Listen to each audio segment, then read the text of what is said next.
Happy birthday, Ate Ofelia! Salamat, Dorothy!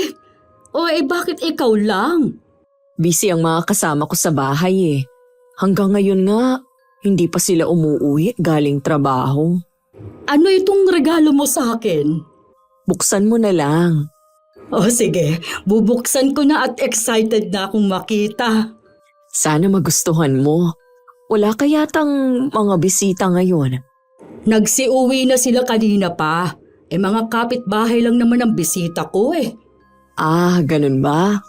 Dapat nga, kanina pa ako. Kaya lang tinapos ko pa ang mga gawain ko sa bakery.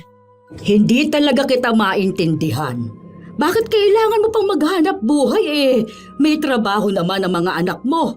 Hindi ka ba nila binibigyan? Ayoko kasing maging pabigat sa kanila. At saka, kaya ko pa naman magtrabaho eh. Tsaka na ako hihinto kapag hindi ko na talaga kaya. Baka ayaw mo lang aminin na pinagdadamutan ka ng mga anak mo. Naku ate, hindi madamot ang mga anak ko. Bakit mo naman nasabi yan? Naisip ko lang bigla. Mga plato na naman ang regalo mo. Taon-taon na lang yata laging ganito. Sana pinera mo na lang at ako na lang ang bumili. Pasensya ka na ate kung hindi mo nagustuhan ang regalo ko. Pinabili ko lang kasi yan kay Milan sa mall. Sabi ko basta gamit sa kusina. Sa mall mo pa ito pinabili ha? Parang sa tabi-tabi lang eh. Naku hindi ate, may kasama pa nga yung resibo eh. Hay nako, sa susunod kasi huwag ka nang mag-utos sa anak mo. Wala naman siyang alam sa pagbili ng regalo eh.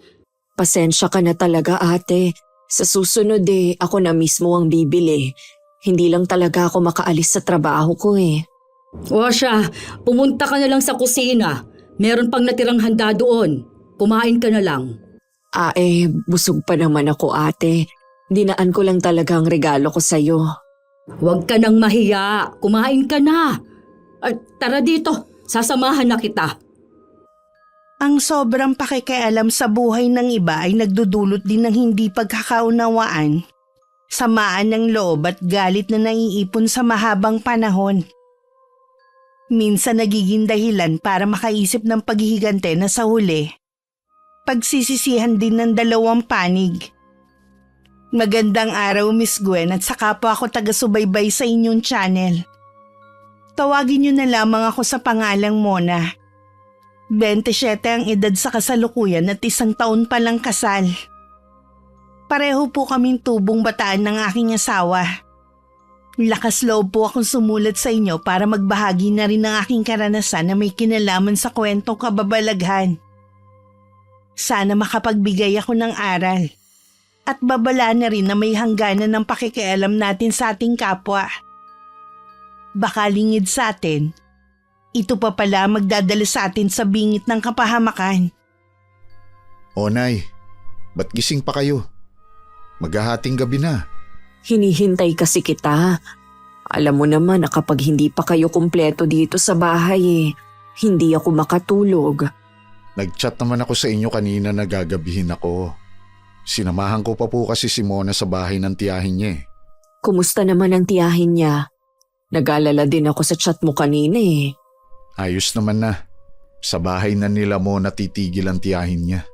Mabuti naman kung ganun. Kumain ka na ba? Opo. Kumain na ako kina Mona. Matulog na kayo, Nay. Pasensya na rin kung napuyat kayo dahil sa paghihintay sa akin.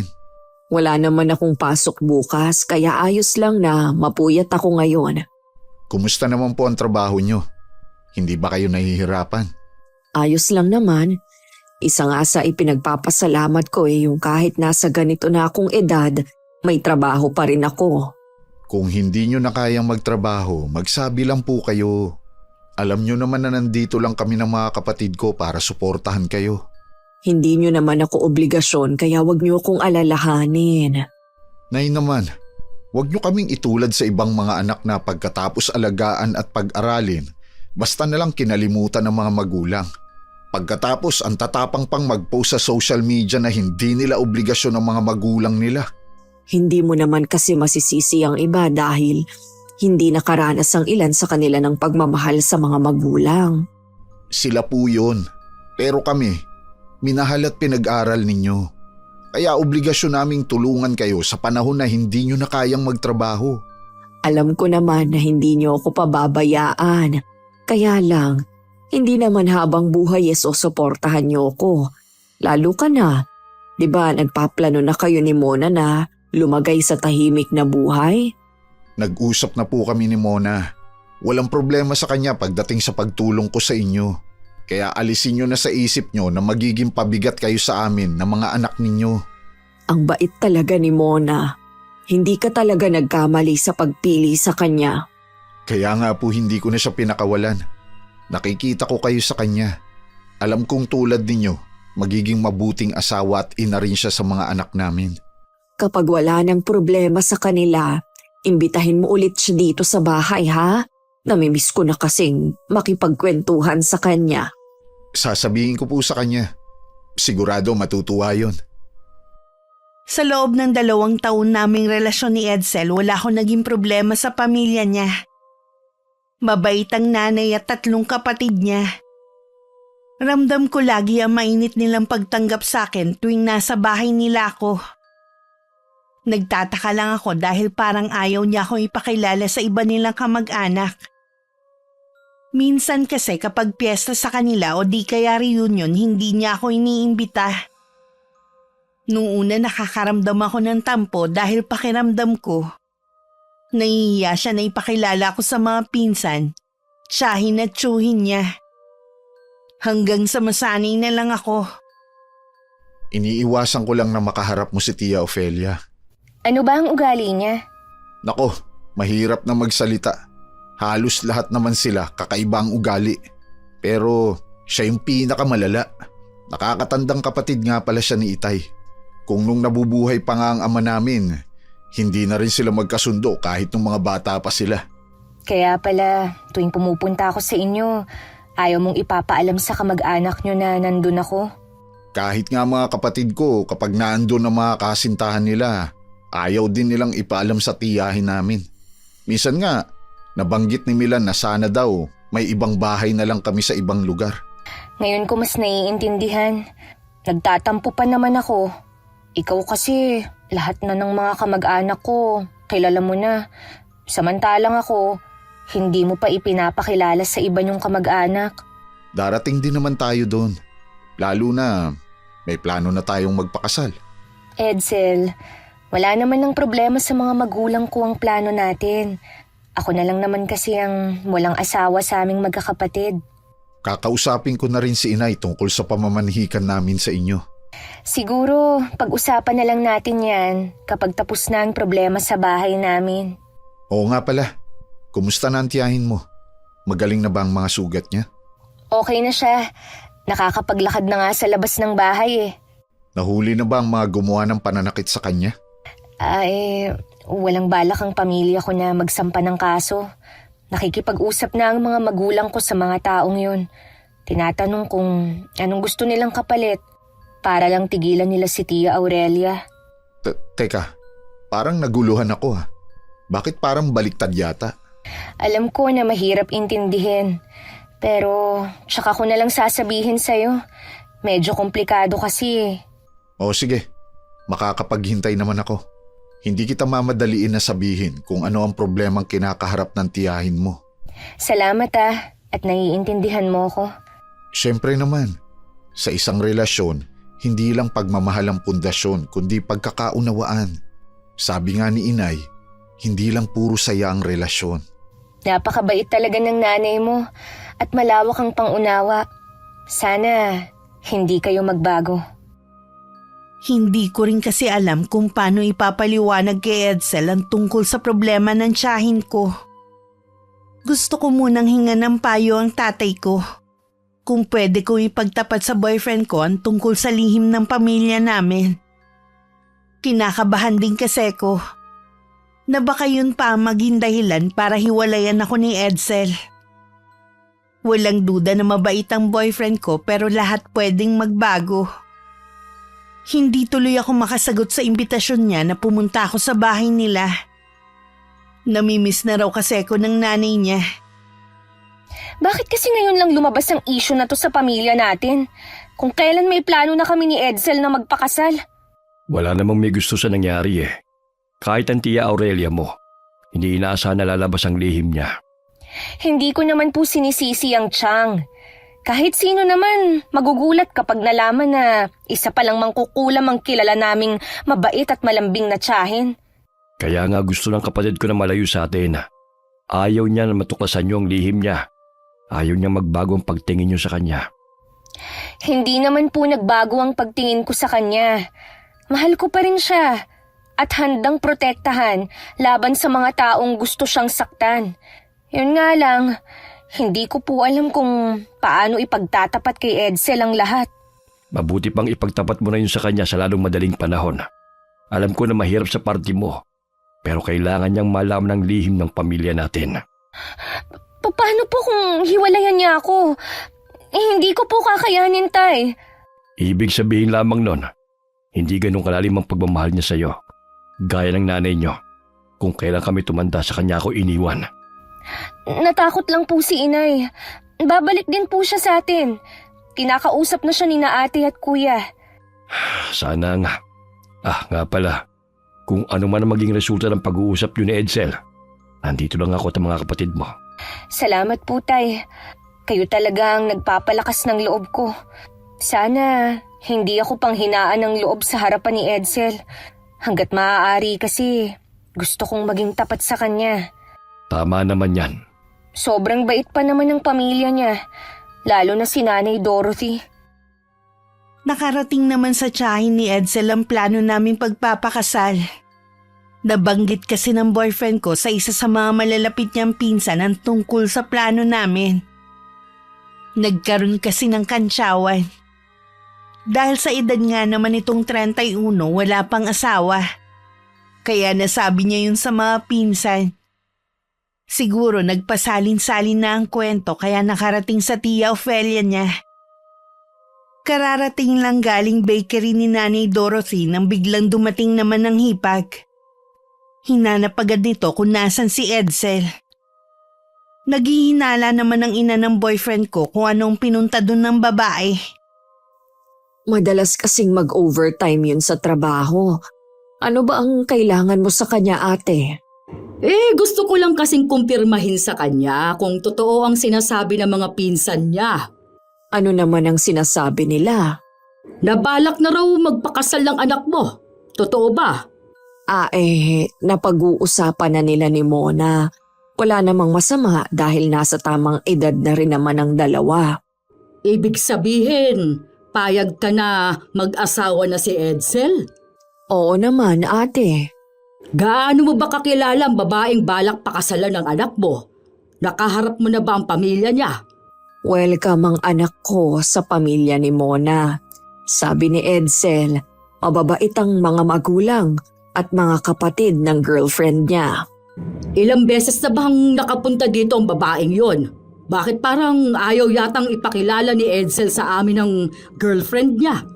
May trabaho din kasi si Mona, kaya madalang lang siyang dalhin dito ni Edsel. Iba kasi ang naririnig ko sa mga pamangkin natin eh. Sa totoo lang, Dorothy, hindi ko gusto ang sinasabi ng mga anak mo sa amin. Wala namang sinasabi ang mga anak ko, ate. Natural, ipagtatanggol mo. Ano ba kasi ang ikinagagalit mo? Hindi naman sana nagagalit ako ha. Pero kasi kung umasta ang mga anak mo, para kaming hindi itinuturing na kamag-anak. Binabastos ba kayo ng mga anak ko kapag nakikita kayo? Hindi naman. Pero ramdam ko na kapag nasa paligid lang ako, halos hindi na sila magsalita.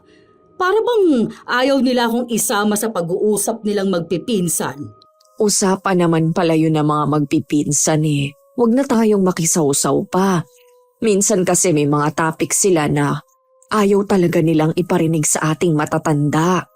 Ito ha, payo ko lang sa'yo. Hindi porke malalaki ng mga anak mo hindi mo na sila pwedeng pakialaman. Hanggat buhay ka, may pakialam ka sa lahat ng desisyon nila. Kahit tungkol pa yan sa pagpapakasal. Nagbibigay naman ako ng payo kung kinakailangan. Hindi ko kasi ugali na panghimasukan ng personal nilang buhay.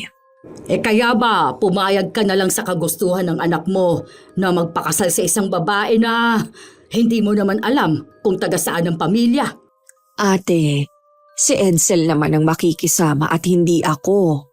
Kaya maraming anak ang napapahamak dahil sa ganyang katwiran. Bakit mo naman nasabi na mapapahamak ang anak ko? Dahil hinayaan mo siyang magdesisyon na mag-isa. Kahit na nahimik na lang si Nanay Dorothy, marami pa ring sinabing negatibo ang hipag sa kanya. Para matapos na lang at umalis ang babae, hindi na lang siya nakipagtalo. Kahit sumasama na ang loob niya sa hindi magagandang sinasabi nito laban sa mga anak. Pagdating naman ni Edsel, kinausap niya to tungkol sa pagpunta ng tiyahin niya. Hindi naman maikaila sa boyfriend ko ang pagkainis. Bakit ba kailangan pa niya makialam sa amin ni Mona? Labas na siya sa mga plano namin. Kilala mo naman kasi ang tiyahin mong yon. Ikaw na lang ang bahalang magpasensya. Hindi ko ito sinabi sa'yo para magalit ka, kundi maging handa ka kung sakaling bigla kayong magkita. Sana naman mahalata niya na kaya hindi kami napuntang magkakapatid tuwing may okasyon sa kanila dahil sa ugali niya. Dapat nga siguro pumupunta kayong magkakapatid para hindi kayo pag-isipan ng masama ng tiyahin nyo at iba pang kamag-anak ng tatay ninyo. Pasensya na ho kayo, Nay, ha? Mahirap po kasing makipagplastikan eh. May respeto naman po ako sa kanya pero hindi ko pa rin makalimutan ang ginawa niya kaya ako iniwan noon ni Bea. Alam ko naman yon. Kahit ako sumama ang loob ko dahil sa ginawa niya. Dahil sa sobra niyang pakikialam sa inyo ni Bea noon, nakipaghiwalay na lang siya. Nakalimutan ko na rin po si Bea. Kaya lang mahirap na tanggapin na dahil kay Tia Ofelia iniwan niya ako. Isipin mo na lang na hindi talaga kayo para sa isa't isa. Kayo ni Mona ang nakatakdang magsama habang buhay. Naniniwala naman po ako dyan. Kaya lang, Nay, nakakainis pa rin ang pagiging pakialamera ni Tia Ofelia. Kailan ba siya titigil sa pakikialam sa mga buhay namin? Nakakalungkot man isipin. Tingin ko hanggat buhay siya at may lakas. Kapag nagkaroon na kayo ng sari-sarili ninyong pamilya, malaya na kayong makakaalis sa bahay na ito. Ako na lang ang maiiwan dito. Hindi po kami papayag na maiwan kayo dito mag-isa. Siyempre, malaya kayong mamili kung saan kayo sasama sa aming magkakapatid. Nag-usap-usap na kami. Kahit anong mangyari, hindi namin kayo pababayaan. Ang sarap namang pakinggan yan, anak. Kung buhay lang ang tatay ninyo, sigurado na matutuwa yun. Lahat kayo ng mga kapatid mo lumaki na mababait at responsable. Dahil ganoon nyo kami pinalaki. Kaya malaki ang utang na loob namin sa inyo.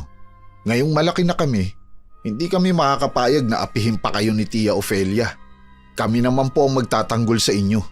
Huwag mo na ngang mabanggit-banggit ang utang na loob na yan. Obligasyon ko na buhayin kayo at bigyan ng magandang bukas.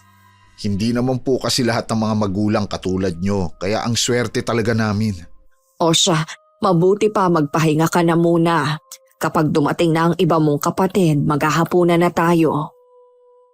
Isa sa mga nagustuhan kong katangian ni Edsel ang pagiging mapagmahal sa pamilya. Alam ko magiging mabuti siyang asawa at ama kapag nagsasama na kami. Yun nga lang tuwing na pag-uusapan namin ng tungkol sa plano nilang pamamanhikan, lagi akong umiiwas. Hanggang ngayon kasi hindi ko pa naipagtatapatan tungkol kay Tia Aurelia. Mabuti nilang maunawain ng boyfriend ko at naniniwala siya sa mga dahilan ko. Pero hindi ang tiyahin niya na hindi pa nakontento sa naging pag-uusap nila ni Nanay Dorothy. Nagkataon na walang pasok ng araw na yun si Edsel. Kaya nang pumunta sa kanila ang tiyahin, naabutan siya. Mabuti at wala kang pasok ngayon. Malilinis mong bakuran ninyo. Sa sobrang sukal pamamahayan na kayo ng mga ahas. Meron po akong inuupahan na maglilinis dito sa bakuran namin. Yun nga lang po nagkasakit kaya hindi pa ulit nakakabalik. Aba, sosyal kayo ha? umuupa na lang kayo na magdadamo. Lahat po kasi kami may mga trabaho na. Kaya nawawalan na talaga kami ng oras dito sa bahay. Di ba may day off ka naman? Anong ginagawa mo ng araw na yon? Iyon lang po kasi ang araw na nagkikita kami ng girlfriend ko. Ayun! Kaya ka nawawala ng oras dito sa bahay ninyo. Kaya nga po umuupa na lang ako ng taong gagawa dito sa amin. Aba, Edsel, yumayabang ka na yata ngayon ah. Akala mo, lahat pwede mong bayaran ng pera. Magkano lang bang sinasahod mo, ha? Hindi naman po ako nagyayabang, Chang. Mukhang tama nga ako. Dahil sa girlfriend mo kaya ka nagbago. Akala mo kung sino ka na. Hindi ka pa nga nakakabayad sa nanay mo na naghirap mula nung mamatay ang ama ninyo. Huwag niyo naman po sanang isali ang girlfriend ko sa pinag-uusapan natin. O at bakit hindi? Siya ang dahilan kung bakit nagbago ka na. Hindi nga po ako nagbago. Huwag mo nang itanggi dahil malakas ang pakiramdam ko. Mula nung bata pa kayo ng mga kapatid mo, kilala ko na kayo. Pasensya na po kayo, Chang. Hindi naman sa pinagtatabuyan ko kayo. Kaya lang, marami pa kasi akong gagawin eh. Iba na talagang nagagawa ng pera sa tao. Sige, aalis na ako. Baka nga maabala pa kita sa ginagawa mo. Napapabugan na lang ng hangin si Edsel na makaalis ang tiyahin niya. Maya-maya lang itinuloy na niya ang ginagawa sa bakuran nila. Yun nga lang hanggang sa makatapos siya sa paglilinis, hindi na nawala sa isip ang naging pag-uusap nila ng tiyahin. Hindi na rin nagulat si Edsel nang kausapin ng tiyahin ng nanay niya. Nagsumbong ito at siya pa ngayon ang pinasasama nito. Hindi sumasagot ng ganun si Edsel. Pinalalabas mo bang sinungaling ako, ha? Hindi naman sa ganun, ate. Baka nagkakamali ka lang. Hindi ako pwedeng magkamali. Pinagtabuyan pa ako ng anak mo. Sigurado ako, kaya ganun ang ugali ni Edsel dahil sa impluwensya ng girlfriend niya. Para matapos na ito, kakausapin ko na lang mamaya si Edsel.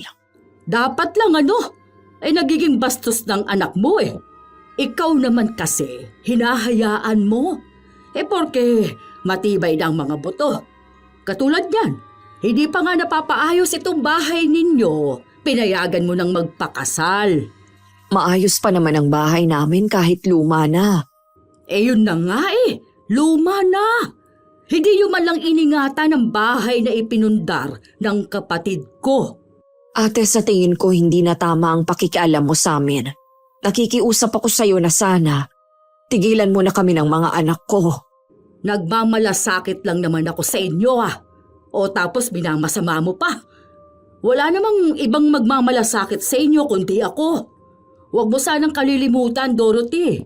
Noong panahong may sakit si Enrico, kami ng pamilya ko ang dumadamay sa inyo. Hindi naman ako nakakalimot sa mga ginawa niyong kabutihan. Ang akin lang naman. Ay tama na! Lumalabas na nga na wala kayong utang na loob. Kita mo na, ate, kahit masasakit na ang mga salita na sinasabi mo sa amin, maayos ka pa rin naming pinapakiharapan. Huwag mo naman sanang sagarin ang pasensya namin.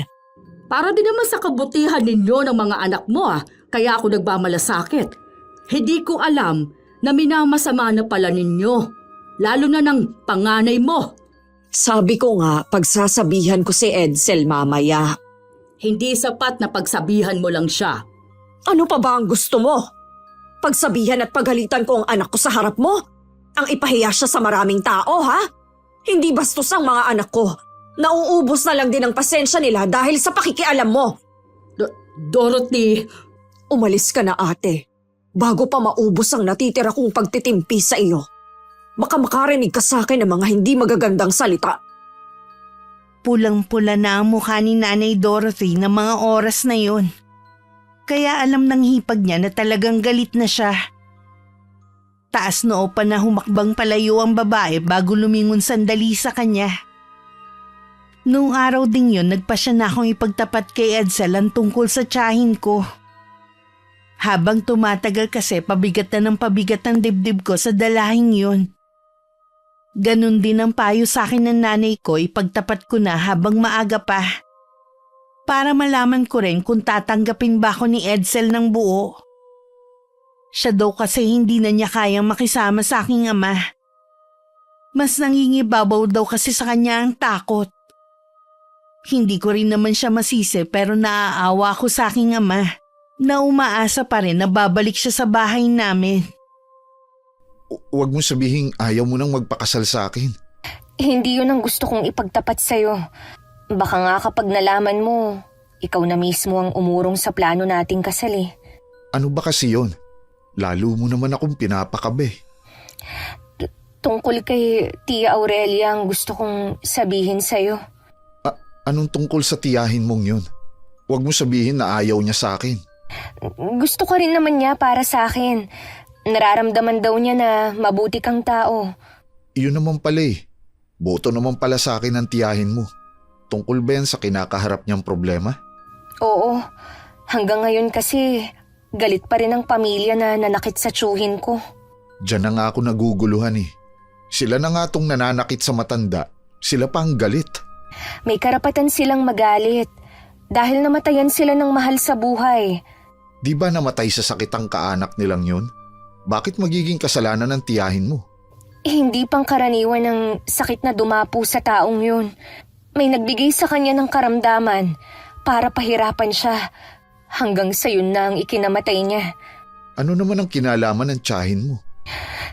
Si Tia Aurelia ang may kagagawan nun. Sinumpa niya ang taong yun.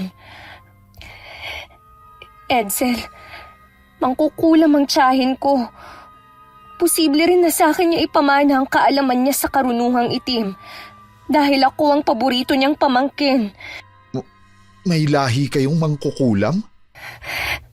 Oo, Edsel. Kailan ko lang nalaman ng muntik nang mapatay ang tiyahin ko. Yun din ang dahilan ni inay kung bakit siya umalis. Hindi niya kayang tumira kasama ang tiyahin ko sa iisang bahay. At natatakot din siya sa nalaman niya. Totoo nga pala ang mangkukulam. Kung hindi ko pa mismo narinig sa'yo, hindi ako maniniwala. Naiintindihan naman kita kung pakikipaghiwalay ka na sa akin.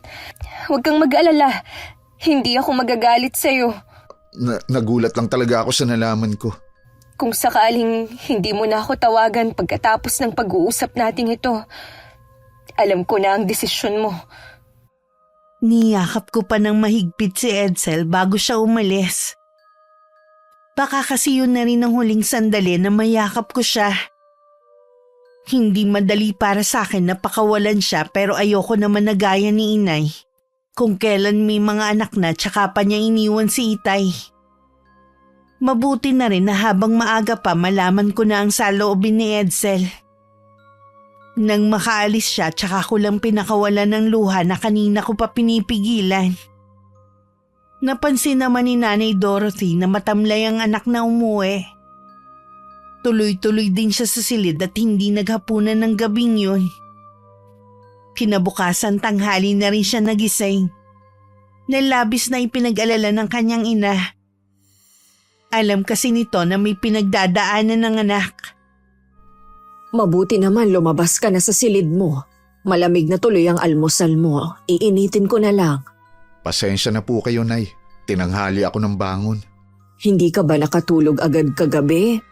Mag-uumaga na po yata yun nung nakatulog ako eh. Napansin namin ang kapatid mo na malungkot ka kagabi. Nag-away ba kayo ni Mona? Hindi po, Nay. Nag-usap lang kami. Kung gano'n, ano ang problema mo? Wala po akong problema. Sigurado ka ba? Opo, Nay. May iniisip lang po kasi ako. Medyo naguguluhan ako. Ano ba yun? Baka makatulong ako. Nay, naniniwala po ba kayo sa mangkukulam? Oo naman. Dati kasing mahilig magkwento ang nanang ninyo tungkol sa mangkukulam. May naging kaibigan nga din daw siya noon. Ano pa po ang mga sinabi ni Nanang sa inyo tungkol sa mangkukulam? Ano po ba ang mga katangian nila? Totoo bang nagbibigay sila ng karamdaman sa isang tao hanggang sa mamatay ito? Akala ng iba, kapag sinabing mangkukulam masama na agad at nananakit. Katulad ng pangkaraniwang tao, may mabuti at masama din sa kanila. Ang iba, mas pinipili nilang mamuhay ng tahimik. Kaya lang naman sila nakakapanakit dahil sinaktan sila o di kaya naman sinaktan ng isa sa mga mahal nila sa buhay. Minsan din, nabubulagan sila ng galit kaya gumaganti sa pamamagitan ng kulam. Pero nagsisisi din sila sa huli dahil mas nananaig pa rin sa kanilang kabutihan. Yan ang sinabi ng nanang mo nung nabubuhay pa siya. Nasaan na po kaya ang kaibigan niyang mangkukulam? Matagal nang patay yun, mas nauna pa sa nanang mo. Pero alam ko may mga anak siya. Hindi ko lang alam kung nasaan na sila. Bakit ba yan ang gumugulo sa isip mo? Kasi po Nay, ipinagtapat na sa akin ni Mona na mangkukulam ang tiyahin niya. Totoo ba yan? Katunayan nga po may napatay ang tiyahin niya.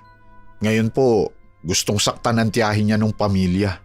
Baka naman may dahilan ng tiyahin niya kaya niya nagawa iyon. Sabi ko nga hindi likas sa kanilang maging masama. Dahil ba dyan ay nakipaghiwalay ka kay Mona? Hindi po Nay, pero binibigyan niya ako ng pagkakataon na layuan siya. Alam ko na nasasaktan din siya sa desisyon niyang yun. Bihira sa babae ang nagpaparaya para sa kapakanan ng mahal niya. Kaya nga po ako naguguluhan eh. Sinabi pa niya na baka sa kanya ipamana ang kaalaman sa kulam ng tiyahin niya. Timbangin mo kung ano ang mas mahalaga sa'yo. Ang pagmamahal mo kay Mona o ang natuklasan mong lihim ng pamilya nila. Pag-isipan mo ring maigi anak. Huwag kang magmadali. Nay, tanggap niyo ba kahit gano'n ang pamilya ni Mona? Oo naman. Wala namang ipinakitang masama sa atin ang girlfriend mo. At isa pa, ikaw naman ang makikisama sa kanya habang buhay. Kaya nga sabi ko sa iyo, pag-isipan mong mabuti ang desisyon mo. Ayokong sa huli ay magsisi ka. Hindi rin kasi ganun kadali na mapabilang sa pamilya na gumagamit ng karunungang itim. Hindi lahat ng tao may malawak na pangunawa sa bagay na yan. Madaling manghusga ang mga tao. Kailangan handa ka rin sa bagay na iyon. Salamat Nay. Kahit papano gumaan ang pakiramdam ko. Alam mong nandito lang ako para sa inyong magkakapatid. Handa akong makinig at magbigay ng payo. 1 linggo na rin ang nakakalipas nung huli kami nag-usap ni Edsel. Masakit man tinanggap ko na lang na hindi kami para sa isa't isa. Wala akong sinisisi sa paghihiwalay namin. Alam ko namang mahirap mapabilang sa pamilya namin. Katunayan nga niya ng kuya ko gusto na rin hiwalayan ng asawa niya dahil sa nalaman. Ayoko na kung kailan nakabuo na kami ng pamilya. Tsaka naman maiisip ni Edsel na hindi niya kaya makisama sa akin. Minsan narinig ko rin ang pagtatalo ni Itay at Tia Aurelia. Alam ko namang hindi sinasadya ni Itay na makapagsalita ng masakit. Dahil lasing nakapagbitaw siya ng nakakainsultong salita sa kapatid. Sinisisi rin niya ang tiyahin ko kung bakit umalis si Inay sa bahay namin. Kumusta ka na? Edsel, ikaw pala. Galing ako sa trabaho mo. Umalis ka na raw doon, sabi ni Marga. Oo. Kaya tinutulungan ko na muna si Itay sa pangangalakal niya ng mga pananim namin. Bakit ka nga pala umalis sa trabaho mo? Akala ko ba masaya ka doon dahil mababait ang mga katrabaho mo? Labag sa kalooban ko ang umalis sa trabaho ko. Kaya lang, natatakot kasi ako sa banta ng pamilya nung nanakit kay Tia Aurelia. Alam kasi nila kung saan ako nagtatrabaho. Baka kumalat pa doon ang tungkol sa lihim ng pamilya namin. Naiintindihan ko. Mahirap naman talaga kung pati ikaw huhusgahan ng mga tao. Bakit ka nga pala nandito? Hindi ba matagal ka nang iniimbita ni Inay sa bahay? Baka pwede mo na siyang pagbigyan. Hindi ka naman yata ganun kabisi eh. Ang ibig bang sabihin yan, tanggap mo ko kahit may lahi kaming mangkukulam? Kahit ikaw pang magmana ng kaalaman sa kulam ng tiyahin mo, mas higit kitang kilala. Alam ko na hindi mo yun gagamitin sa masama. Akala ko talaga tuluyan mo na akong iiwan. Kung alam mo lang yung lungkot na nararamdaman ko. Pareho lang naman tayo ng nararamdaman. Kaya nang maisip ko na hindi ko kayang mawala ka, pumunta na ako dito. Paano ang inay mo? Tanggap ba niya ang pagkatao ko? Oo naman. Kaya nalinawan ako dahil sa mga sinabi ng inay. Ang bait talaga ni Nanay Dorothy. Akala ko nga, isa siya sa manghuhusga sa amin eh. Hindi ganoon si inay. Sa mga susunod na araw, ikukwento ko sa iyo ang tungkol sa nanang namin. Kahit ang mga magulang ko nagulat nang sabihin ko sa kanila na tanggap ako ni Edsel at ang pamilya namin. Akala nga daw ni Itay hindi na ulit magpapakita ang boyfriend ko. Nakatulad ni Inay natakot sa tiyahin ko. Bumilib lalo siya kay Edsel. Ganon din ang tiyahin ko kahit hindi niya sabihin. Araw ng Sabado, maaga pa lang nakagayak na ako. Susunduin kasi ko ni Edsel para magsimba. At pagkatapos, dediretso kami sa bahay nila. Pagdating nga sa kanila gaya ng dati, mainit akong tinanggap ng inay at mga kapatid niya. Inabot ko na rin ang mga pasalubong na binili namin. Nag-abala ka pa talagang bata ka. Okay lang po yan. Ayoko namang pumunta na walang bitbit. Mabuti naman at dumalaw ka na ulit dito sa bahay. Ang tagal na rin nung huli mong pumunta dito eh. Pasensya na po ah. Nagkaroon lang po kasi ng problema sa bahay. Nabanggit nga ni Edsel. Sana naman maayos na kahit alam kong komplikado yon. Yun nga po ang ipinagdarasal ko. Masyado na kasing apektado ang pamilya namin. Huwag kang titigil sa pagdarasal, iha. Pasasaan ba at matatapos din ang problema nyo. Sana nga po. Siguro apektado rin ang plano ninyong pagpapakasal. Opo. Sabi ko kasi kay Edsel, tsaka na lang namin planuhin. Excited pa naman ako dahil sa totoo lang, gusto ko na ring magkaapo. Si Edsel lang ang inaasahan ko dahil ang mga kapatid niya wala pang planong magsipag-asawa. Huwag po kayong mag-alala. Darating din po tayo dyan. Sana nga, kung sakali na magpapakasal kayo, nandito lang kami para sumuporta sa mga kailangan ninyo. Tsaka, pwede naman kayong dito sa bahay tumira kung wala pa kayong matitirhan. Sa sinabing yun ni Nanay Dorothy, tuluyan nang nawala ang takot sa dibdib ko. Wala pala kaming dapat alalahanin ni Edsel kung sakali na ituloy na namin ang mga plano namin. Lingid nga lang sa amin may nakakita sa pagdating ko at namukhaan niya ako. Ang kapitbahay nilang kilalang tsismosa sa lugar nila. Madalas siyang pumunta sa lugar kung saan kami nakatira ng pamilya ko. Doon din kasi nakatira ang anak niyang may pamilya na. At alam nito ang tungkol sa kumakalat na balita tungkol sa tiyahin ko. Hanggang sa makaalis nga ako at ihatid ni Edsel kandahaba ang leeg ni Aling Marites sa pagtanaw sa akin. Dahil hindi mahilig makipagtsismisan si Nanay Dorothy, sa hipag na lang niya sinabi ang tungkol sa akin. Oh, Ate Ofelia, ikaw pala. May kailangan ka ba sa akin? May nakarating kasi sa akin na galing daw dito nung isang araw, ang girlfriend ni Edsel. Oo. Matagal ko nang pinapapunta dito si Mona. May problema sa kanila kaya nun lang siya ulit nakadalaw. Oh, ano naman kaya ang problema? Usaping pampamilya, ate. Mas mabuti siguro kung wag mo nang alamin. Gaano ba kakilalang girlfriend ng anak mo? Matagal ko nang kilala si Mona at alam ko na mabait siya at pati ang pamilya niya. Ah, talaga? Baka mas marami pa akong alam sa'yo tungkol sa pamilya ng babaeng yun. Ate, nakikiusap ako sa'yo na huwag ka nang makialam sa relasyon nila. Baka matulad na naman noon na dahil sa'yo iniwan ang dati niyang girlfriend si Edsel. Bakit ako kailangan mong sisihin? Kasalanan ko ba kung mahina ang babaeng yun? Tapos ito na naman ang napili ng anak mo. Puro talaga palpak ang napipili ng anak mo. Kahit ano pa, hindi ko hahayaan na makialam ka na naman. Kahit para sa kapakanan ng anak mo. Oo. Palibhasa kasi, nalinlang ka na rin ng babaeng yon. Hindi mo alam na mayroong kumakalat na chismis tungkol sa pamilya niya doon sa lugar nila.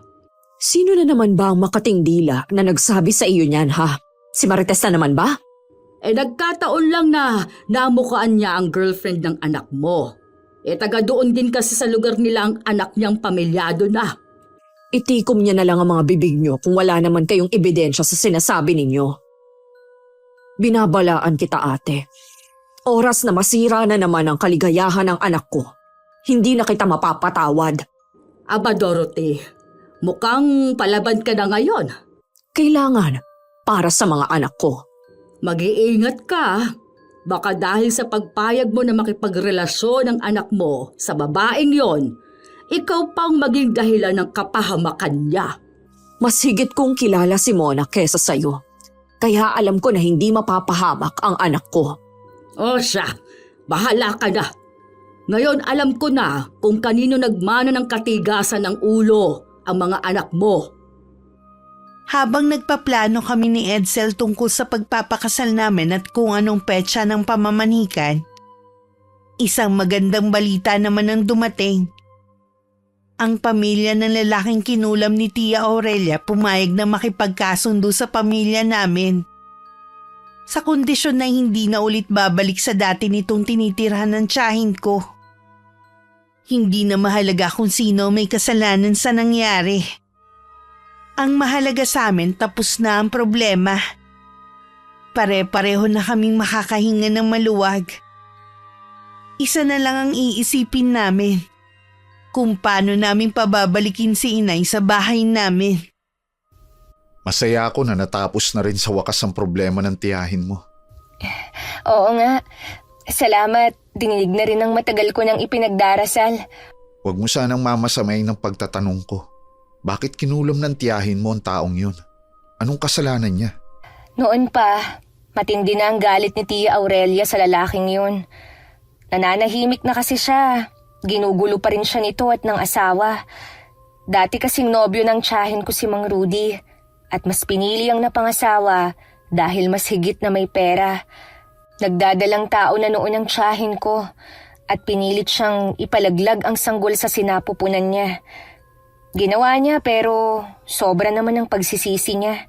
Sa kabila ng nangyari, pinili pa rin niyang magpatawad at mamuhay ng tahimik. Ano ang naging dahilan ngayon ng tiyahin mo? Bakit kinulam niya si Mang Rudy? Paano? Gustong kamkami ng lupang naipundar ni Chang. Pinalalabas nilang mag-asawa na hindi yun pag-aari ng tiyahin ko. Palibhasa kasi maimpluwensya yung babae. Buti nakipagkasundo na lang sila. Hindi ko alam kung anong pag-uusap ang ginawa nila tatay. Pero salamat at natapos na rin ang problema namin. Di pwede na tayo mamili ng petsa kung kailan kami mamamanhikan ni inay. Oo naman.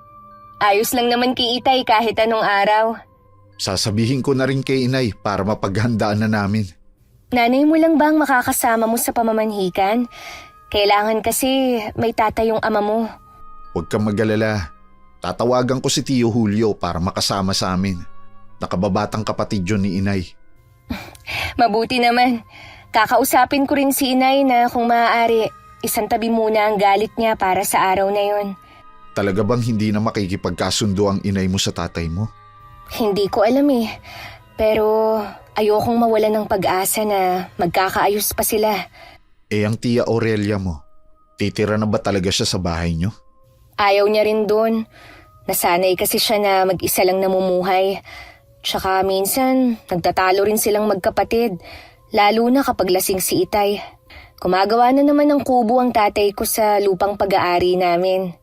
Kapag nagawa na yon, lilipat na ang tiyahin ko. Kung sakali na sa iyo niya ipamana ang kaalaman niya sa kulam, hindi kita pipigilan. Pero tandaan mo, galing yun sa dyablo. Kapag ginamit mo yun kahit minsan, baka hindi ka na makawala sa sumpang taglay nun. Kinausap ko na rin si Tia Aurelia sa bagay na yan. Hindi naman daw niya ako pipilitin kung ayaw ko. Mabuti naman kung ganun. Bago kami magkahiwalay ni Edsel ng araw na yun, napagkasunduan na namin ang petsa ng pamamanikan nila. Excited naman siyang ibinalita yun kay Nanay Dorothy. Masaya naman ang mga kapatid niya at lahat sila nagsabi na sasama sa araw na yon. Kanya-kanya na rin silang toka ng pagkain na dadalhin nila sa bahay namin. Ang babait talaga ng mga kapatid ko. Hindi ko na po problemahin ang pagkain. Mas excited pa nga sila kaysa sa'yo. Napansin ko nga po yun. Talagang gusto na nila akong mag-asawa. Ay, sabi nga ni Noah, dapat nga daw mag-asawa ka na dahil malapit ka nang mawala sa kalendaryo. Tama lang po ang ganitong edad para sa pagsisimula ng pamilya.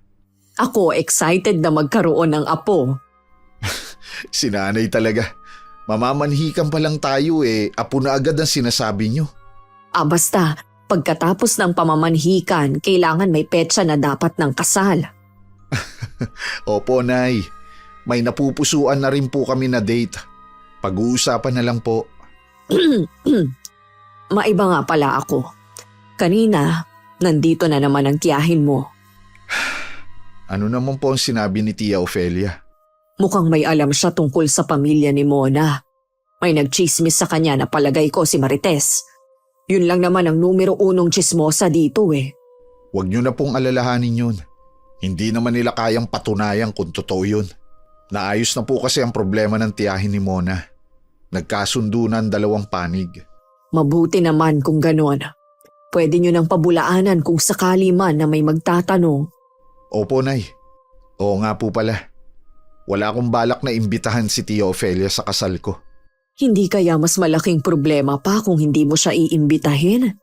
Baka sirain lang niya ang kasal ko. Espesyal ang araw na yon at ayokong nandun siya. Ikaw ang bahala dahil kasal mo naman yon. Salamat, Nay, at naiintindihan niyo ako. Isang araw bago ang pamamanhikan sa amin, dumating ang tiyuhin ni Edsel na tatayo niyang ama. Kasama din ng mga kapatid niya na halata ang saya para sa amin ng kuya nila. Dumating din naman si inay at tinulungan ako magluto para sa pamilya ng boyfriend ko. Si Tia Aurelia naman hindi na humarap kahit pinilit ko siya. Sa silid na lang daw siya mamamalagi. Naging maayos naman ang pamamanhikan at nagkasundo sa lahat ng mga inilatag na plano. Gaya ng tiyuhin at ina ni Edsel, sumang-ayon din ang mga magulang ko na ipaubaya na sa aming 2 ang pag-aasikaso. Kung meron daw sila may tutulong, magsabi lang kami. Paalis na ang pamilya ni Edsel nang sumilip ang tiyahin ko at nakita siya ni Nanay Dorothy. Umalis na kanina ang tiyo Julio mo. Hindi ka na nahintay dahil may trabaho pa daw siya bukas. Babalik na lang daw siya sa kasal niyo kasama ang pamilya niya. Mabuti na lang at nandyan ang Chong. Mamaya tatawagan ko siya para magpasalamat uli. Siya nga pala, sigurado ba kayo na gusto niyo na simple lang ang magiging kasal niyo ni Mona? Opo, Nay. Gusto kasi naming ilaan na lang sa mas mahalagang bagay ang pera namin. Akala ko nga tututo lang mga magulang ni Mona kasi babae ang sa kanila at minsan lang ikakasal. Bago pa po ang pamamanhikan, kinausap na ni Mona ang mga magulang niya tungkol sa simpleng kasal na gusto namin. Pumayag naman sila dahil kami naman daw ang gagastos sa kasal namin. Isa pa nga yan, bakit ayaw niyong tumanggap ng pera mula sa amin? Napag-usapan na po namin ni Mona kapag nagpakasal kami, hindi kami hihingi ng tulong sa mga magulang namin. Ano ba yan? Wala man lang akong ambag sa kasal ninyo. Sapat na po yung nandun kayo sa araw na yun. Basta, kapag kailangan nyo ng pera, magsabi ka lang sa akin. May ipon naman ako dito Opo, Nay. Edsel, nakaharap mo na ba ang tiyahin ni Mona? Opo. Ilang beses na. Hindi nga lang po kami nakakapag-usap. Mailap daw talaga ang tiyahin niyang yun. Katunayan, kay Mona lang talaga malapit yun. Nung paalis na kasi tayo, sumilip siya sa kwarto kaya nakita ko siya. Para kasing pamilyar siya sa akin. Alam mo ba ang pangalan ng mga magulang ng tatay ni Mona? Hindi po. Itatanong ko na lang kay Mona. Bakit bigla kayong nagkaroon ng interes sa kanya? Kasi kamukha siya ng kaibigan ng nanang niyo. May lumang litrato kasi sila noon na hanggang ngayon ay iniingatan ko pa rin. Malay mo, kaibigan pala ni Nanang ang tiyahin ni Mona. Posible nga po yan. Itatanong ko na lang kay Mona kapag nagkita kami. Ilang araw din bago kami nagkita ulit ni Edsel. Nag-apply kasi ako ulit ng trabaho. Mabuti na lang may kaibigan ako nagrekomenda sa akin sa boss niya. Pagkatapos nga ng trabaho ko, nagkita kami ni Edsel sa paborito naming kinakainan. Nabanggit nga niya ang tungkol sa sinabi ng inay niya. Na kahit ako nagulat. Sinabi ko rin na Rosalia ang pangalan ng nanay ng ama ko at tiyahin. Tingnan mo nga naman ang pagkakataon. Sabi nga ni Itay, kamukha ni Tia Aurelia ang nanay nila. Kaya nga naging pamilyar kay inay ang tiyahin mo. Sigurado na matutuwa ang inay ko kapag nalaman niya to. Palagay ko, ganoon din si Chang. Alam mo bang maraming magagandang kwento tungkol sa lola mo si inay? Si tatay kasi, lumaki siya sa puder ng lolo namin. Samantalang si Chang, sa puder naman ni Lola. Pareho na silang dalaga at binata ng magkasama. Kaya walang masyadong naikikwento si Itay tungkol sa nanay niya. Hindi ko alam na uso na pala noon pa ang hiwalayan. Hindi naman talaga sila hiwalay. Pero hindi rin namin alam kung bakit magkaiba ang tirahan nila noon. Hindi kaya may kinalaman ng pangungulam ng lola mo noong araw? Posibleng ang yun din ang dahilan. Sana sa kasal natin pumunta ang tiyahin mo. Hindi kasi siya humarap nung namanhikan kami. Kaya naisip ko na baka hindi din siya pumunta sa kasal natin. Pipilitin ko siya. Ayoko naman na magmukmuk lang siya sa bahay namin. O paano? Ihahatid na kita sa inyo. Dahil matalas ang pakiramdam ng tiyahin ni Edsel, nakarating na sa kanya ang nangyaring pamamanhikan sa amin. Pinuntahan niya agad si Nanay Dorothy para kumpirmahin kung totoo ba ang nabalitaan. Nakahanda naman ang nanay ni Edsel sa pagtatanong ng hipag. Kahit naiinis, kalmado pa rin niyang hinarap ito nang magpunta sa kanila. Totoo ang balitang nakarating sa'yo. Namanhika na kami. May 1 linggo na ang nakakalipas. Kaya pala nakita ko dito si Julio. Akala ko naman dumadalaw lang sa inyong kapatid mo. Bakit hindi mo man lang kami sinabihan? Bakit kailangan pa namin kayong sabihan? Dahil pamilya niyo kami. Ano na lang ang sasabihin ng kapatid ko? Hindi man lang kami sumuporta sa anak niya? Hindi mangyayari yon. Tapos na naman eh. Naging maayos naman ang pamamanhika namin. Kailan naman ang kasal at saan gaganapin? Gusto ng dalawa na simple lang. Piling-pili lang na bisita ang imbitado. Sa West nga lang sila ikakasal eh. Ganon kasimple lang ang kasal? Pambihira naman, Dorothy. Umidad pa ng ganoon ang anak mo, tapos ganong kasal lang ang gusto. Ay wag mong sabihin na wala silang ipon. Pagiging praktikal ang dahilan ng dalawa. Gusto kasi nilang gastusin ang ipon nila sa pagsisimula ng pamilya. Minsan lang sila ikakasal, tinipid pa talaga nila. Wala na akong magagawa pa. Yun ang desisyon nila eh. O sige, sabihan mo na lang ako kung kailan at kung saan gaganapin ang reception. Ate, hindi ko kasi alam kung sino-sino ang iimbitahin ng dalawa. Baka kasi umasa ka. Hindi naman kasi ako magdedesisyon sa bagay na yon. Sabihin mo nga sa akin, matindi ba talaga ang galit ng anak mo sa akin, ha? Hindi naman nagagalit ang anak ko sa'yo. Kaya nga lang eh, nakabudget lang ang pera nila. Ay nasan ba ngayon si Edsel, ha? Nasa trabaho siya ngayon. Sa tingin mo kaya, matutuwa ang kapatid ko sa ginagawa ng anak mo? Matagal nang patay si Enrico. Huwag na natin siyang isali sa pinag-uusapan natin. Sige lang, baliwalain niyo kami dito. Darating ang panahon na lalapit kayong muli sa amin. Tandaan mo, itong sinabi ko, ha? Matulid na lumipas ang mga araw. Ilang araw na lang kasal na namin ni Edsel. Magkahalong kaba at excitement ang nararamdaman naming pareho. Nakahanda na ang lahat at nakumbinsi ko na rin ang tiyahin ko na umattend sa kasal ko. Walang pagsidla ng sayang nararamdaman ko. Napag-usapan na rin namin na sa bahay nila kami tutuloy pagkatapos ng kasal. Ayaw din kasing iwan ni Edsel ang ina at mga kapatid niya. Wala namang problema sa akin dahil kasundo ko naman silang lahat. Dumating na nga ang araw ng kasal. Simple lang ang suot ko na bestida na puti. Nanay ko pa ang bumili bilang regalo. Pagkatapos ng seremonya, tumuloy na kami sa isang restaurant. Simpleng selebrasyon lang yon na kasama ang mahalagang miyembro ng pamilya. Bago kami maghiwa-hiwalay, nakita ko pang masinsinang nag-uusap ang tiyahin ko at si Nanay Dorothy. Hindi ka yata pumasok kayo sa trabaho. Nagpaalam ako sa amo ko na hindi na muna ako makakapasok ngayong araw. Marami kasi akong gagawin dito sa bahay. O kumusta na nga pala ang kasal ng anak mo? Talagang pinanindigan niya ha, na hindi kami imbitahin. Ayos lang naman. Tama lang siguro na sa West lang ikasal ang manugang mo. Baka hindi rin kasi tanggapin sa simbahan eh. Ano naman ang ibig mong sabihin? Akala mo siguro na sinuwerte ka na sa manugang mo ano?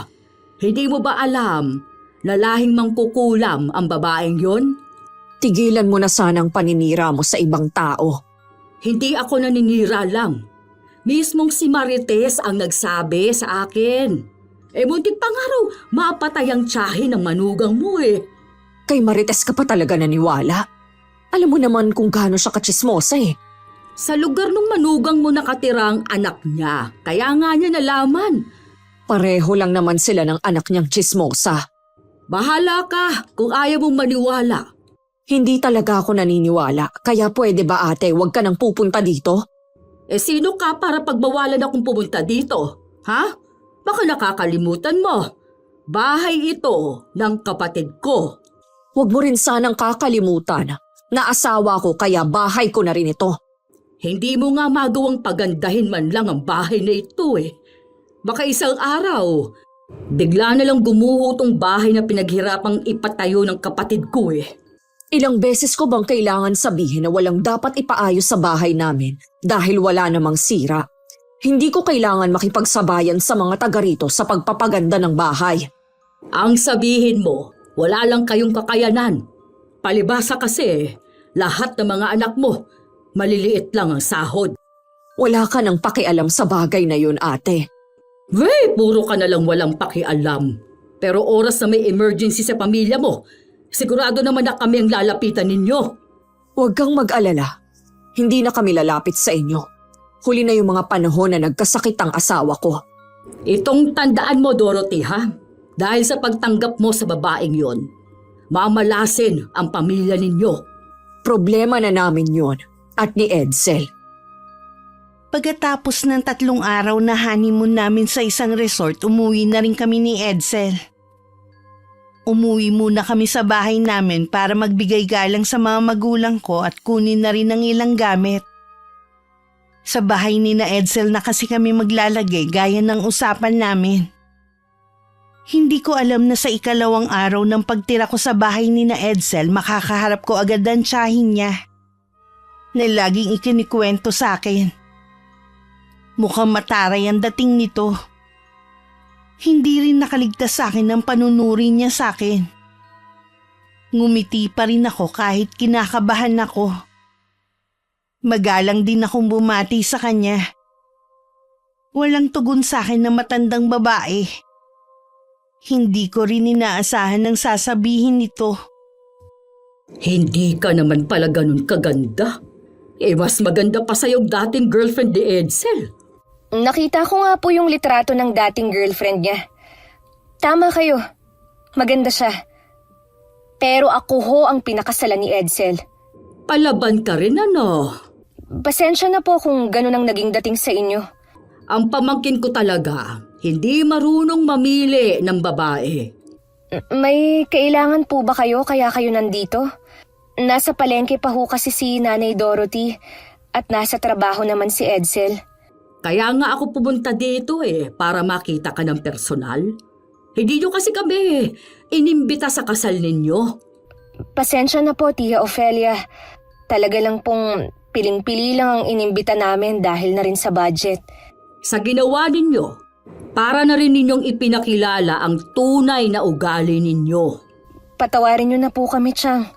Siya nga pala, dito ba ninyo planong tumira? Pansamantala po dito muna kami. Ayaw po kasing iwan ni Edsel si Nanay Dorothy at ang mga kapatid niya. Ayaw pala niyang iwan. Bakit nag-asawa agad siya? Nasa tamang edad naman na ho kami. Ang bahay na ito ay pag-aari ng kapatid ko, ng tatay ni na Edsel. Hindi kayo pwedeng tumira dito. Aalis naman po kami rito Ay dapat lang. Magiging tapat ako sa'yo, iha ha?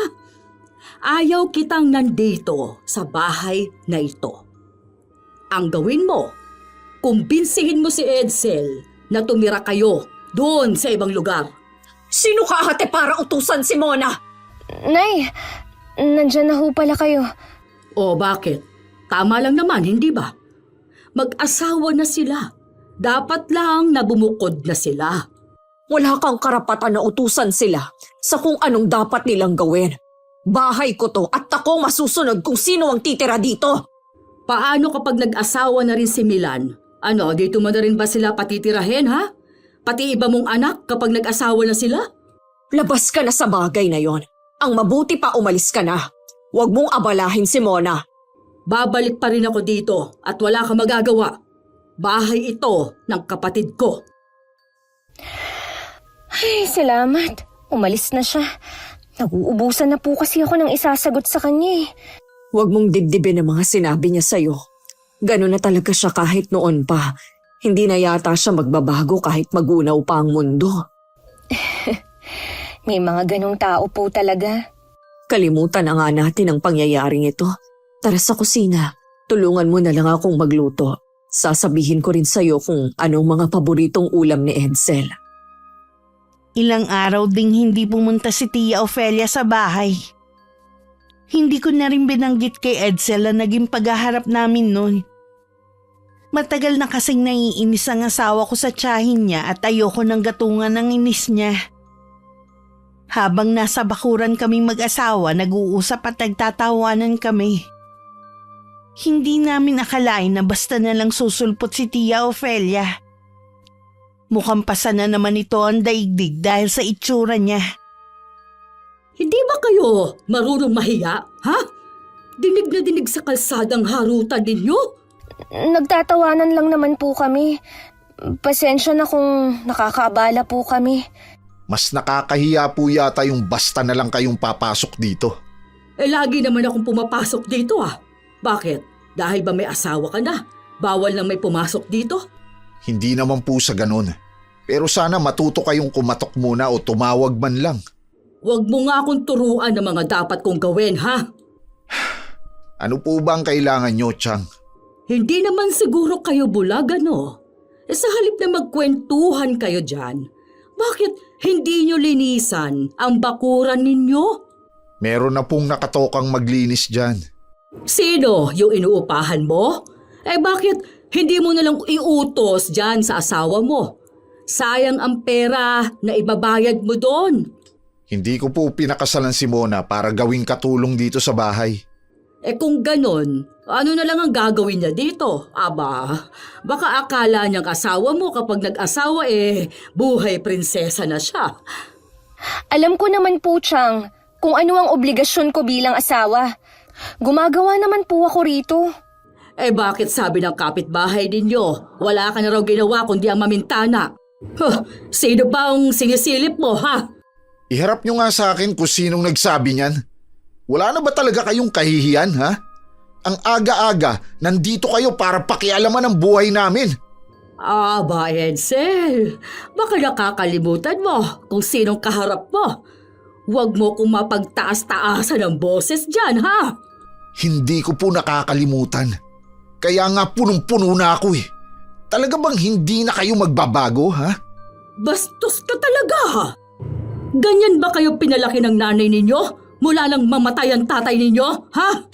Mabuti ang pagpapalaki sa amin ni Inay. Dahil sa ugali nyo, kaya ako nakakapagsalita ng ganito. Tama na, Edsel. Pinalampas ko ang hindi mo pag-iimbita sa amin. Pero hindi ito. Wala talaga sa plano ko na imbitahin kayo sa kasal ko. Baka sirain nyo lang ang araw na yun eh. Tama nga ako. May lihim kang galit sa akin. Tandaan mo ito. Pagsisisihan mo ang ginawa mong ito.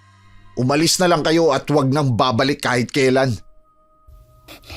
Hindi na kaya siya babalik? Kapag bumalik, ipagtatabuyan ko siya. Nagbanta siya. Ano kaya ang plano niyang gawin? Hayaan mo na lang siya. Ganun naman yon, mahilig manakot. Kahit sinabi ni Edsel na huwag akong mag-alala, hindi pa rin maalis sa dibdib ko ang kaba. Nararamdaman ko kasing merong masamang binabalak ang tiyahin niya.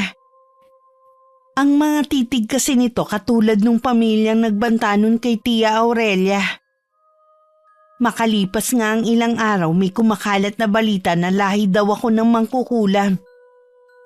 Naging ilag tuloy sa amin ng mga tao. Natakot na rin akong lumabas.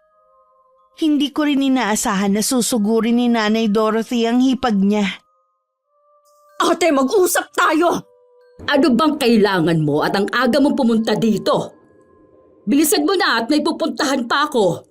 Alam ko na ikaw ang nagpapakalat ng chismis tungkol sa manugang ko. Oh, ang alin? Yung pagiging lahi nila ng mangkukulam? Oo, ang sama mo. Wala ka namang pruweba na totoo yan. Sabi nga kasi ni Marites. Naniwala ka naman sa chismosang yon. Oras na hindi kayo tumigil sa paninira ninyo. Baka bumalik sa inyong pinaggagawa nyo. Bakit? Balak mo ba akong ipakulam sa manugang mo, ha? Subukan mo lang, Dorothy. Sa ating dalawa, ikaw ang magsisisi.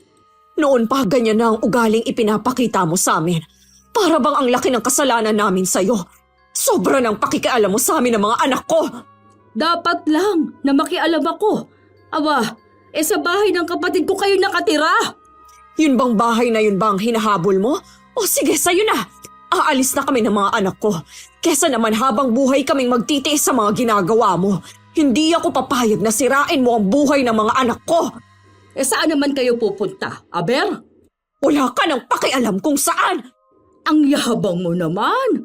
Akala mo ba pipigilan ko kayo? Hala, sige, umalis na kayo at huwag nang babalik.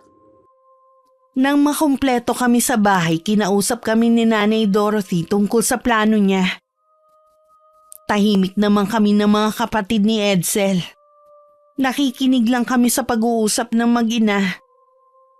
Sang-ayon din ako na umalis na sa lugar na ito. Nakakaramdam din kasi ako ng usig ng konsensya. Dahil ako ang dahilan kung bakit may ganong chismis na kumakalat. Kayo lang naman po ang inaalala ko, Nay. Alam ko po na ayaw niyong iwan ang bahay na to. Ipinagawa ito ni Itay para sa inyo. Mas mahalaga sa akin ang kapakanan ninyo. Siguro naman maiintindihan tayo ng Itay ninyo. Wala na kasi tayong katahimikan sa bahay na ito. Oo nga. Kahit nasa loob tayo ng pamamahay natin, wala pa rin tayong privacy dahil kay Tia Ofelia. Hindi lang yun.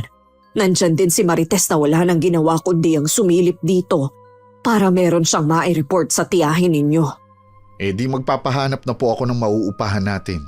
Kahit po siguro maliit lang, basta sama-sama tayo. At yung may katahimikan, paghati-hatian na lang natin ang upa. Lahat naman tayo ay may trabaho eh. Kayang-kaya po natin yan, basta tulong-tulong. Noon pa man gusto na namin umalis sa bahay na to. Pasensya na kayo mga anak ha, dahil sa akin nahihirapan kayo. Alam naman po namin na nahihirapan din kayo. Ginagawa nyo naman lahat para tumigil si Tia Ofelia eh. Kahit anong pakiusap natin sa kanya, ayaw pa rin niyang tumigil. Baka ito talaga ang gusto niya, ang umalis tayo sa bahay ni Itay. Ilang araw din kami naghanap ng bahay pero wala pa rin kami makita na pwede sa amin. Kailangan kasi medyo malaki ang malilipatan namin dahil malaki kaming pamilya. Tumawag na rin ako sa mga magulang ko para humingi ng tulong. May alam daw si Inay pero dahil marami kami, baka raw pwedeng 2 unit ang kunin namin. Magkatabi lang daw ang 2 apartment. Sinabi ko yun kay Edsel. Puntahan daw namin pagkatapos ng trabaho niya. Mas maaga akong lumalabas sa trabaho ko kaya lagi ako nauuna sa bahay. Habang nagpapahinga, bigla na namang dumating si Tia Ofelia. Alam kong maaanghang na salita na naman ang bibitiwan niya sa akin. Kaya hinanda ko na ang sarili ko. Akala ko ba aalis na kayo? Naghahanap na po kami ng malilipatan. Mabuti naman kung ganon. Siguraduhin nyo lang na mapapanindigan ninyo ang pag-alis. Oo naman po. Excited na nga ang lahat sa pag-alis namin eh. Ano ka mo? Masaya po kami. Dahil sa wakas, magkakaroon na rin kami ng katahimikan. Minsan po, yun ang mahalaga kesa pagkakaroon ng sariling bahay. Hindi ko talaga gustong tabas ng dila mo. Siguro dahil sa pamilyang pinagmulan mo. Nalahi kaming mangkukulam? Abay dapat nga po matakot kayo. Dahil paano kung kayo ni Aling Marites ang kulamin ko? Hindi ako natatakot sa'yo. Para sabihin ko sa'yo, Iha. Noon pa man may pangontra na ako laban sa kulam. Talagang pinaghandaan nyo ho ha? Palibhasa kasi ang sasama ng ugali nyo. At inaasahan nyo nang pwedeng mangyari sa inyo yon. Sino ka para sabihin yan, ha? Pinalaki po ako ng mga magulang ko na marunong gumalang sa mga matatanda. Pero kayo, hindi ko nakikita na dapat irespeto. Magbabayad ka. Hintayin mo lang. Kayo po yun. Hintayin nyo na lang ang karma nyo. Nang mga sandaling yun, nag-half day lang sa trabaho si Nanay Dorothy para makausap niya ang tiyahin ko. Nakalipat na rin nun si Tia Aurelia sa kubo na ipinagawa ni Itay para sa kanya. Humihingi siya ng tulong dito kung paano matuturuan ng leksyon ng hipag niya na marami nang nagawang kasalanan sa kanya, kay Edsel at sa mga kapatid. Alam ko na masama pero matagal nang naipon ang galit sa puso ko kay Ate Ofelia. Mula pa noon, puro kasamaan na ginagawa niya sa amin ng mga anak ko. Lalo na nung mamatay ang asawa ko. Lahat ng iyon tiniis namin. Malaki ang utang na loob namin ng nanay ko sa inang mo. Hindi ko tatanggihan ang paglapit mo. Kaya lang lahat ng kasamaan na balak natin sa kapwa ay may nakalaang kapalit. Alam ko at handa ako sa bagay na yon. Ibigay mo sa akin ang mga gamit ng hipag mo. Gagawin ko rin ito dahil ayoko may mga api kay Mona. Para ko na rin kasi siyang anak Maraming salamat sa iyo. Huwag ka munang magpasalamat. Wala pa ako nagagawa. Sana atin-atin na lang ito. Ayokong may madamay pang iba. Lalo na sina Edsel at Mona. Makakaasa ka na walang makakaalam. Pinuntahan nga namin ang apartment na sinasabi ni nanay ng araw na yon. Kaya nga lang may nauna na sa amin. Nung araw ding yun may nagbayad at kinabukasan na rin lilipat. Hindi namin nakalain na ganun pala kahirap maghanap ng mauupahan sa panahon ngayon. Minabuti namin na umuwi na lang. Pagdating sa bahay, naabutan na namin si Nanay Dorothy na kakaiba ang sigla ng mga sandaling yun. Ang saya nyo yata ngayon, Nay. Tinaasan na kasi ang sahod ko kaya masaya ako. Kaya naman po pala. Saan nga pala kayo nang galing? Tiningnan po namin yung apartment na sinasabi ng nanay ni Mona. Kaya lang po, naunahan na kami. Siguro hindi para sa atin ang apartment na yon. Oo nga po. Kaya lang kasi gusto ko nang makaalis sa bahay na to. Galing na naman kasi dito si Tia Ofelia. Kung ano-ano na naman ang mga sinabi. Konting tiis na lang at hindi na natin makikita pa ang tiyahin yung yon. Pasensya ka na, Iha, kung napunta ka sa magulo naming pamilya, ha? Hindi nyo po kailangang humingi ng pasensya sa akin. Swerte ko nga po sa inyo Dahil lahat kayo, kasundo ko at tanggap ako. Si Tia Ofelia lang naman kasi ang problema Yung sobrang pakikialam niya sa atin. May mga tao talaga na pinipili na hindi na magbago. Gaya ni Tia Ofelia, sa edad niyang 60, Dapat naiisip na niya ang mga maling ginagawa niya. Kung umabot pa yun ng 100 taon, wala nang pagbabago sa kanya. Hayaan na lang natin siya. Inabot na ng 2 linggo na hindi pa rin kami nakakahanap ng malilipatan. Nagpaparinig na rin kasi sa amin ng mga kapitbahay na puro lang kami salita. At hindi naman talaga namin kayang umalis sa bahay na yun. Gusto ko sanang sumagot pero inaalala ko naman ng pamilya ko. Ayoko na lalo pang lumaki ang gulo. Alam ko namang si Tia Ofelia ang nagpapakalat na balak na naming lumipat. Isang hapong kararating ko lang galing sa trabaho, bigla na naman dumating ang matandang babae. Para talaga siyang may-ari ng bahay na basta na lang pumapasok. Wala naman akong magawa kundi ang harapin siya. Napatingin ako sa orasan sa dingding. Nagsabi kasi ang biyenan ko na maaga din siyang uuwi ngayon. Bakit hanggang ngayon nandito pa rin kayo, ha? Hindi pa ho kami nakakahanap ng malilipatan. Baka naman hindi kayo naghahanap. Nauuna kasing yabang ninyo eh. Naghahanap naman po kami. Aba, bilisan ninyo. Nakakahiya sa mga taga rito pagkatapos ninyong sabihin na hindi na kayo makakatagal sa bahay na ito. Hindi naman po kami ang nagkalat na aalis kami rito, kundi kayo. Aba, ikaw na babae ka? Totoo naman ang sinasabi ni Mona. Bakit ka nagagalit? Pagsabihan mo nga itong manugang mo, ha? Mabuti pa umuwi ka na sa inyo. Saka ka na lang bumalik dito kapag wala na kami. Ayaw niyo pa kasing... aray! Ang sakit na lalamunan ko. Parang may tumutusok. Ano pong nangyayari sa inyo? Ang sakit ng lalamunan ko. Makauwi na nga muna. Ihahatid ko na po kayo. Hayaan mo siya. Kaya nga niyang pumunta ng siya lang dito eh. Makakauwi din siya mag-isa. Okay lang po kaya siya? Kanina, maayos pa naman siya. Siguro, sinisingil na siya dahil sa mga masama niyang ginagawa. Nung gabing naghahaponan kami, nakarinig kami ng ambulansya na dumaan sa tapat ng bahay. Nagkatinginan naman kaming lahat. At sakay tinuloy na ang pagkain. Kinabukasan saktong wala kaming pasok ni Edsel. Kami lang ang naiwan sa bahay. Maya-maya lang ay aalis na rin kami para maghanap ng bahay na malilipatan. Lumabas muna si Edsel sandali para bumili sa tindahan. Pagbalik niya, balisa na siya. Natulala ka na dyan. May nangyari ba? Ang tagal mo kasing bumalik eh. Yung dumaan palang ambulansya kagabi, si Tia Ofelia ang sakay. Nakausap ko kasi ang pinsan ko. Ha? Ano raw ang nangyari? Nahihirapan daw huminga. Para daw may nakabara sa lalamunan. Nang silipin nga daw kagabi, nabubulok na daw ang loob ng bibig ni Chang hanggang sa lalamunan. Ang nakakadiri pa, inuuod na rin. Diyos ko! Ay, ano kaya ang sakit niya? Hindi nga malaman eh.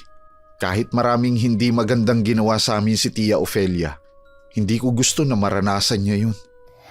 Ano pang sabi ng pinsan mo? Ang huling balita daw niya sa tiyahin namin, kailangan daw operahan. Naku, sana naman maging maayos na ang lagay niya. Oo nga, bigla tuloy akong nanghina sa nabalitaan ko. Kung gusto mo, ipagpaliban na muna natin ang lakad natin. Mamayang hapon na lang. Mabuti pa nga. Tatawagan ko rin si inay para ipaalam ang nangyari. Pagkatapos tawagan ni Edsel ang ina, nagsabi to na susubukan magpaalam sa amo. Na kung pwede siyang mag-half day sa trabaho para makapunta sa ospital. Pinayagan naman siya. At nung tanghali nga, nagpunta na siya sa ospital na pinagdalhan kay Tia Ofelia. Pagdating doon, ang bilas lang ang inabutan niya na wala pa daw pahinga. Salamat sa pagpunta mo. Sa kabila ng hindi magandang trato sa iyo ng asawa ko, ikaw pang kauna-unahan sa mga kamag-anak namin ang dumalaw. Kalimutan na muna natin yan. Kumusta si Ate Ofelia? Ano ang sabi ng mga doktor? Ang daming pagsusuring ginawa sa kanya eh. Hanggang ngayon ay wala pa ring resulta. Para bang nahihirapan silang matukoy kung ano bang sakit niya. Mabuti pa, pumunta ka muna sa kantin, kumain at magkape ka. Ako na lang muna ang bahala kay Ate Ofelia. Salamat ha. Parating na rin naman mamaya ang anak namin. Meron na magbabantay sa kanya. Nang makalabas ang bilas tsaka naman nagising si Tia Ofelia. Nagulat pa siya nang makita sa tabi ng higaan niya si Nanay Dorothy. Ilang oras pa lang ang nakakalipas, muling sumakit ang lalamunan niya. Ganun kabilis na bumagsak ang katawan niya. Naninilaw rin ang balat nito. Si Romy, Nasa kantin, ako na muna ang magbabantay sa'yo. masaya ka na siguro sa nangyari sa akin.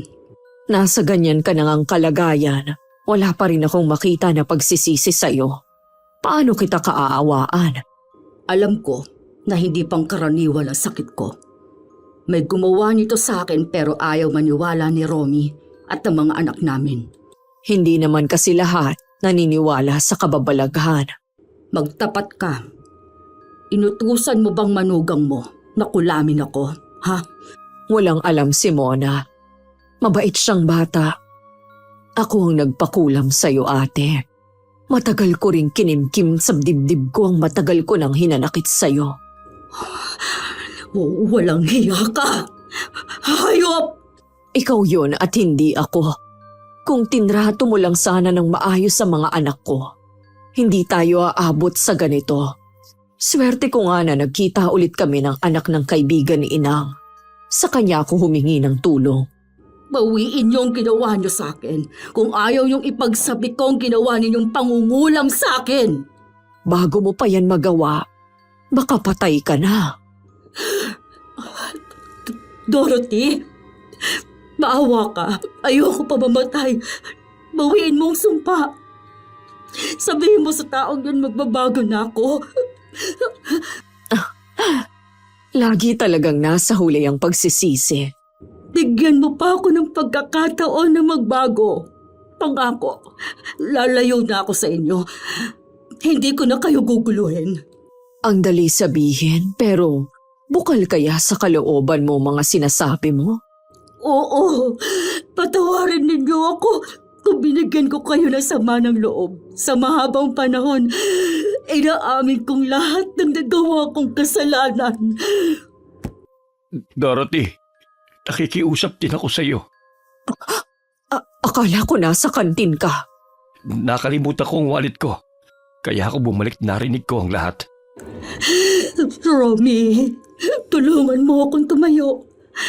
Kung kinakailangan, naluluhod ako sa harapan mo, Dorothy. Gagawin ko.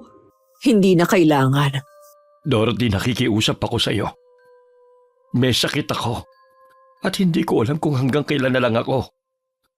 Ang tanging hiling ko lang, makasama ang buo kong pamilya bago man lang ako mawala. Ayoko mauna sa akin si Ofelia. Alam ko na may sakit ka pero hindi ko alam na malala na pala. Tinanggap ko na ang kapalaran ko. Matanda na rin naman ako. At na-enjoy ko na rin naman ang pamamalagi ko sa mundong ito. Sana mapagbigyan mo ko sa aking hiling. Titingnan ko kung anong magagawa ko. Tumuloy si Nanay Dorothy sa kubo kung saan nakatira ang tiyahin ko. Parang inaasahan naman ni Tia Aurelia ang pagdating niya. Dahil hindi na to nagulat sa bigla niyang pagdating. Wala namang inaksayang oras ang biyanan ko at sinabi agad ang sadya niya. Naawa daw siya sa bilas na may taning na ang buhay. Sabi ng aba, hindi mo rin mapapanindigan. Hindi ko pala kayang maging masama. Lahat ng tao may likas na kabutihang taglay. May ilang naliligaw ng landas dahil kulang sa gabay. May iba namang nananalaytay na ang kabutihan sa kanila kahit noon pa. Katulad mo, nadala ka lang ng galit at sama ng loob. Pero nang matauhan ka, mas nanaig sa'yo ang kabutihan. Nagsisisi na ako kung bakit ko yun hiniling sa'yo. Sana noon pa ako nagpatawad. Hindi na sana nahirapan ang kalooban ko. Sana magbago pa rin ang hipag mo pagkatapos kong bawiin ng karamdaman na ibinigay ko sa kanya. Sa palagay ko naman magbabago na siya pagkatapos ng naranasan niya. Ipalagay mo na ang kalooban mo. Gagaling na rin ang hipag mo. Maraming salamat. Sana patawarin tayo ng Diyos sa mga ginawa natin. Kapag lubos ang pagsisisi, may tugon ang paghingi natin ng tawad. Nabalitaan na lang namin na magaling na si Tia Ofelia at nakauwi na sa bahay nila. Ang mas nakakagulat, pumunta siya sa amin para humingi ng tawad. Ramdam naman namin ang pagiging senseridad niya kaya pinatawad na namin siya. Mukhang ang pagkaka-ospital niya ang dahilan ng pagbabago niya. Sumagi tuloy sa isip ko na iba talaga ang nagagawa sa tao kapag nasa bingit na ng kamatayan. Biglang bumabait. Hindi na rin kami umalis sa bahay na yun. Pero sa kasalukuyan nagpapagawa kami ng sarili naming bahay na malapit sa kanila. Gusto kasi ni Edsel na malapit lang siya sa pamilya niya. Minsan sa buhay may pangyayari na magtuturo sa atin ng leksyon. Para magising tayo sa katotohanan at maisip natin na maiksi lang ang buhay. Dapat gamitin natin ang bawat sandali sa paggawa ng mabuti sa kapwa. Hindi para gisingin ang nananahan na galit sa puso ng isang tao. Mabuti na lang mas nanaig kay Nanay Dorothy ang kabutihan kaysa lamunin ng paghihigante. Wala rin naman kasi itong mabuting maidudulot. Maraming salamat po Miss Gwen sa pagpili ng aking sulat para mailapag sa inyong channel. Sana magsilbing aral ang nangyari kay Tia Ofelia sa mga taga-subaybay na may ganong pag-uugali. Wakas.